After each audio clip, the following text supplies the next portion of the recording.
Hi guys! Kamusta po kayong lahat? Ako nga po pala si Stella. So ngayon ay gagawa tayo ulit ng general love reading. So tingnan natin kung kaninong energy makukuha natin. And maraming salamat po sa sumusuporta sa channel ko. At kung bago pa lang po kayo, don't forget to hit like and subscribe para po updated kayo sa mga bagong uploads ko. Okay? Thank you po! Okay, so ngayon simulan na po natin yung reading. Tingnan natin kung kaninong energy makukuha natin. General love reading.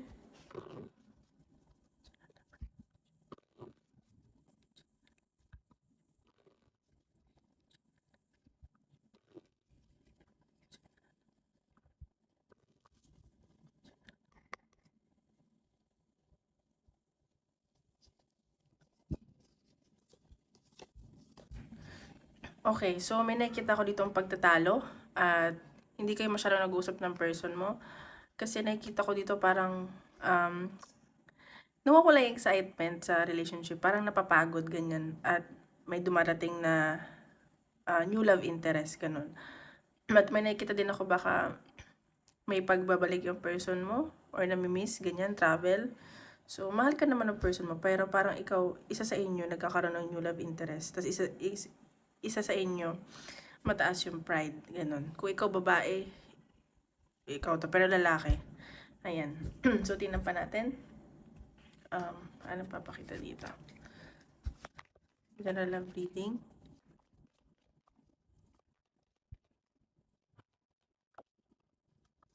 Ayan, so, truth. Siguro, nakikita nyo na yung totoo or may nalalaman kayong totoo at nasasaktan kayo, hindi nyo matanggap kung ano man to or gusto nyo malaman kung ano ba talaga totoo nararamdaman sa'yo ng person mo. So, yun yung nakikita ko. So, tingnan pa natin. Love reading. Unang papakita. Oops, lang po.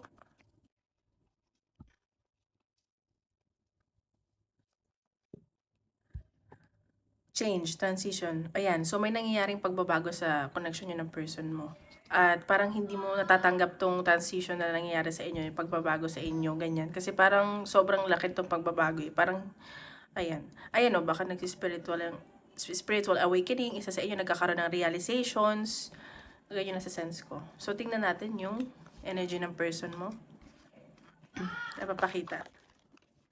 Tingnan natin ano yung energy ng person mo. Ayan, Queen of Pentacles, unifying. So, nakikita ko dito na parang yung person mo, parang mas iniisip niya ngayon yung kaperahan niya. Mabagal yung energy niya. Parang gusto niya ng sense of like security, ganyan. So, ayan, parang may iniingatan siya dito. Kasi gusto niya ng maging financially stable, ganyan. Or gusto niya yung someone na, yung hindi lang puro emotions. Or gusto niya yung someone na, yung ano, kaya siyang buhayin, ganyan. Ganyan na sa sense ko. Or may pag-aaway tungkol sa pera. Ganun. Tingnan pa natin. Ramdaman ng person mo. Ayan, see? May nakita ko dito na parang movement. Siguro, yung person mo gusto na siya mag-heal or ikaw. Pero parang siya to eh. Nag-heal siya eh. Siguro may mga nangyari sa inyo. Kaya siguro parang napapagod siya. Yun nakita ko. Healing. Tingnan pa natin. The person. Okay, destiny. Ayan, pero sa kanya naman, kayo naman yung nakatadhana. Feeling niya, ikaw na yung destiny para sa kanya. At nakikita ko na may changes na pwede pang mangyari sa inyo. Kung nag-aaway man kayo ngayon, may magbabago pa yan. May gusto siyang baguhin at gusto niya maayos pa. Yun yung nakikita ko. Siguro na nagdadaan kayo sa transition kasi may tinuturo sa inyo si universe. Natin. Isa lang po. Ay! Natin. Isa lang po. Parang gulo ng energy ng person. Ayan. So, ayan. Nagko-contemplate yung person mo. Parang gusto mo na niya magpahinga pa. Di ba sabi ko parang napapagod siya. Ayan. So, gusto mo na niya magpahinga, maliwanagan. Ganyan na sa sense ko. Kasi parang down siya eh. Gusto mo na niyang mag-isolate. Ayan. So, siguro, napapagod din to sa trabaho. Ang dami niyang ginagawa. Yun nga, parang may gusto siyang patunayan sa'yo. At kung nag-aawan man katungkol sa pera, ayan. Parang gusto niya mag-work hard pa para may patunayan sa'yo or ikaw to. Ayan. Parang napapagod siya eh. Tingnan pa natin.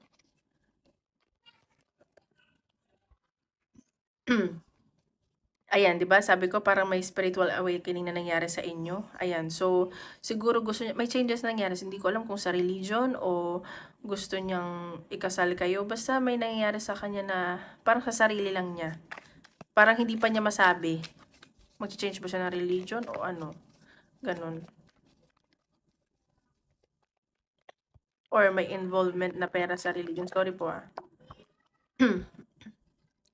Ayan, Four of Pentacles. So, ayan, may nakita ka din ako possessiveness tsaka pagsiselos dito. At, ayun, ito yung nagiging ano. Kasi, parang may pagdadamot ako na sense. Siguro nga baka, ayan, nag-aaway kayo tungkol sa pera. O ganyan. Ano pa natin?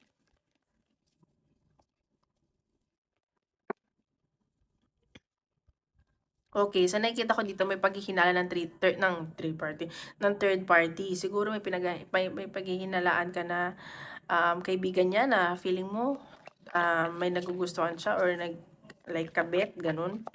Basta may third party ako nasa sense. At siguro puro na lang siya kaibigan, puro siya barkada. Ayan, the magician. Pero nakikita ko dito, may na-manifest ka nitong taong to eh. Siguro gusto pa rin niya maging okay. Gusto lang niyang, ano mo yun, magpahinga. Nagdadalawang isip siya sa connection niyo. Nag-iipon lang siya ng lakas ng loob at may pagsisisi ako na si sense. So, ayan, nag-iipon lang to ng lakas ng loob. Pero pinagdadasal ka pa rin nito. Siguro gusto lang niya magpahinga. Siguro parang nasasakal siya, ganun. May involvement kasi akong pera nakikita eh. Tingnan natin sa side mo naman. Energy mo.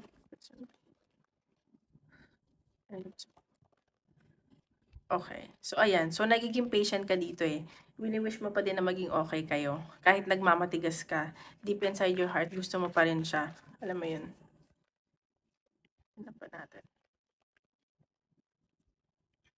Ayan, Ace of Pentacles. Wow, may maganda pa parating na pera sa'yo. Siguro nga, ikaw tong mas may financially stable sa inyong dalawa. Kaya siguro, alam mo yun, parang ego na rin sa person mo eh. Kasi parang ikaw yung maganda yung kaperahan ngayon.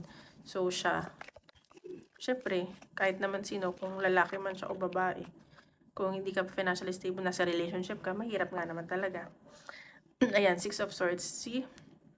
Nakikita ko dito na may paglayo kang ginagawa or may move-in. Siguro may relocation ka.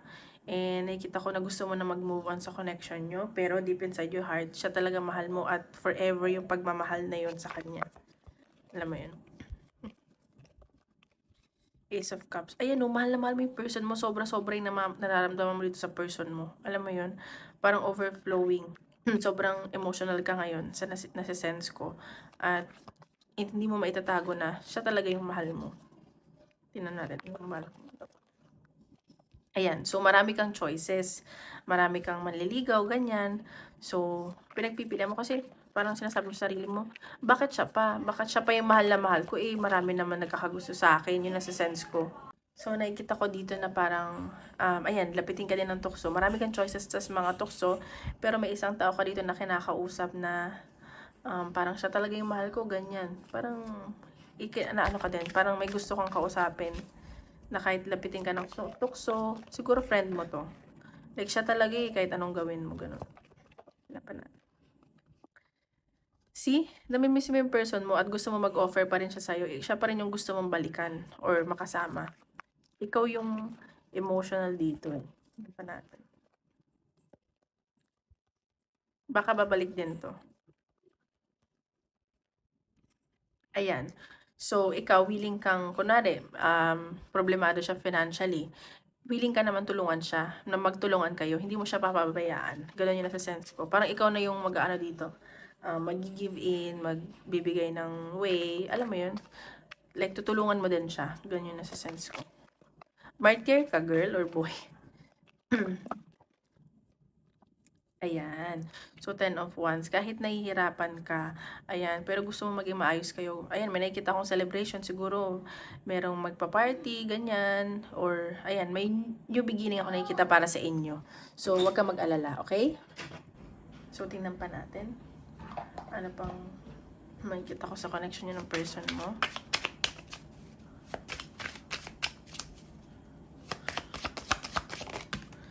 Basta lang po. Tingnan natin yung possible outcome.